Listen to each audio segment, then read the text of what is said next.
Á þeim tíma gjörðu höfðingjarnar gys að Jesú og sögðu: öðrum bjargi hann og sjálfum sér, ef hann Kristur Guð, hinn útvaldi. Eins hættu hann hermennirnir, komu og báru honum edik og sögðu: ef þú ert konungur gyðinga, þá bjargaðu sjálfum sér. Yfirskrift var yfir honum: þessi konungur gyðinga. Annað þeirra illvirkja sem upp voru festir hætti hann og sagði: ert þú ekki Kristur? Bjargaðu sjálfum þér og okkur. En hinn ávítaði hann og sagði: hræðist þú ekki einu sinni Guð og ert þó undir sama dómi. Verum það með réttu og fá maklegt gjöld fyrir gjörðir okkar, en þessi hefur ekkert illt aðhafst.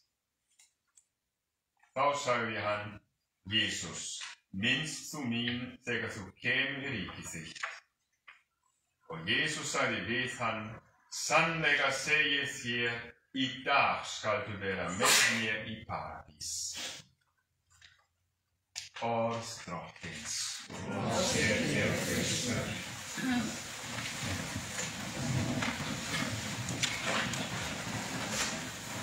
Góðu systkini í Kristi, við köllum kristnir menn og greinum okkur þar með frá þeim sem fylgja öðrum kenningum eða trúarbrögðum eins og Múhameð, spámanns, Buddha, Lao Tse, svo sem dæmi séu nefnt, eða frá þeim sem segjast vera trúlaus eða geta ekki tekið eða vilja ekki taka afstöðu.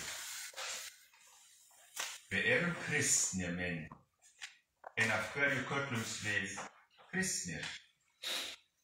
Jú, af þegar við fylgjum boðum Jesú Krists. Það öllum ljóst og kunnugt. En af hverju heitir Jesús einnig Kristur? Var nafn hans ekki einfaldlega Jesús Jósefsson, eða reyndar Mariusson frá Nasaret? Einmitt. Kristur ekki nafn hans. Honum var fengið þetta viðurnefni þegar af samtímamönnum hans. Það frekar titill, réttara sagt, Jesús sem Kristur.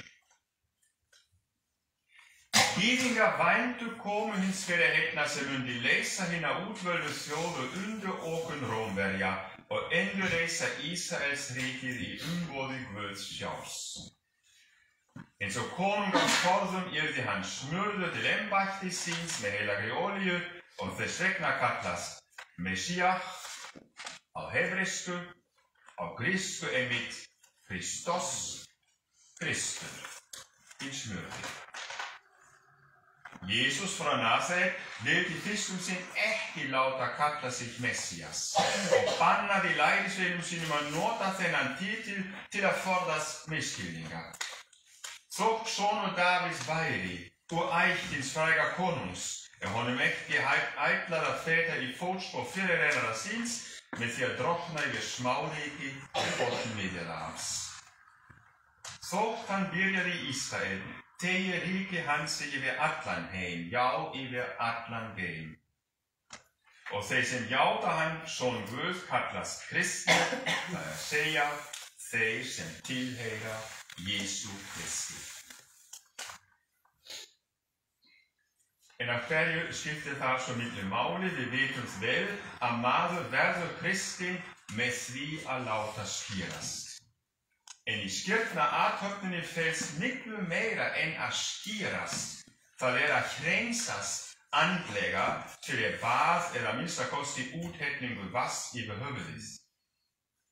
Eitt af þessum helgitáknum sem Rómarkirkjan hefur varðveitt í helgisíðum skýrnarinnar einmitt smurningin með heilagri olíu som tolker henne gildig, som styrtner þeim hefur fengið í styrtinu.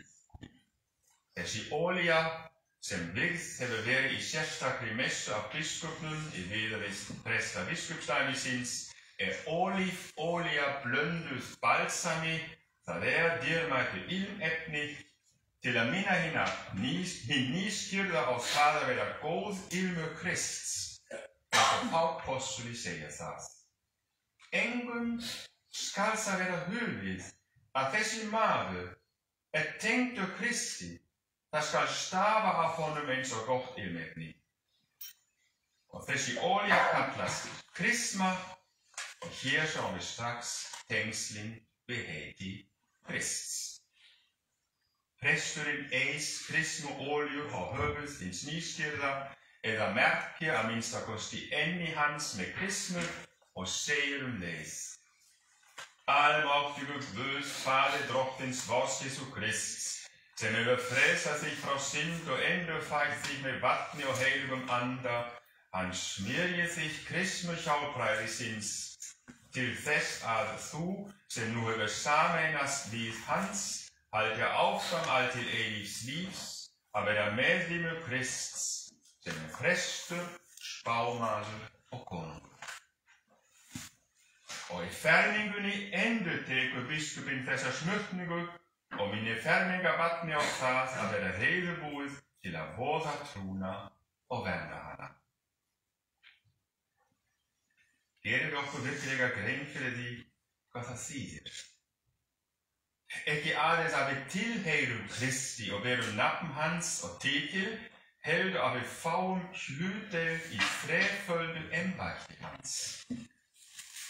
Hver og einn okkar hér tekur þátt í prestsstafi Krists.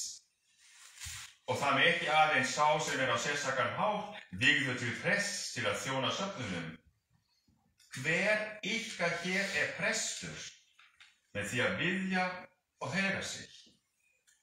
Hver og einn skal vera vitni eins og spámaður. Og hver og einn með konunglegt gildi til að gegna starfi sínu og hlutverki þar sem hann líður. Já, þannig séð erum við öll konungar, af því að við tilheyrum Kristi konungi. Gleymum öllum glansmyndum af kongafólki nútímans. Konungurinn fyrst og fremst sá eða sú sem axla sína ábyrgð, lætur sér andum þau sem farin með umsjón hans eða hennar í fjölskyldu sinni á staði. Í Gamla testamentinu konungunum lýst sem hirði, enda var Davíð konungur hirðmaður sem berst fyrir hjörðu sinni og forðast ekki hvers konar lífshættu til að vernda hana og verja. Við erum konungar með Kristi, smurð til heilags embættis fyrir skírnina og ferminguna. Gleymum aldrei þessu kristilegu manngildi okkar og varðveitum það til eilífs lífs. Amen.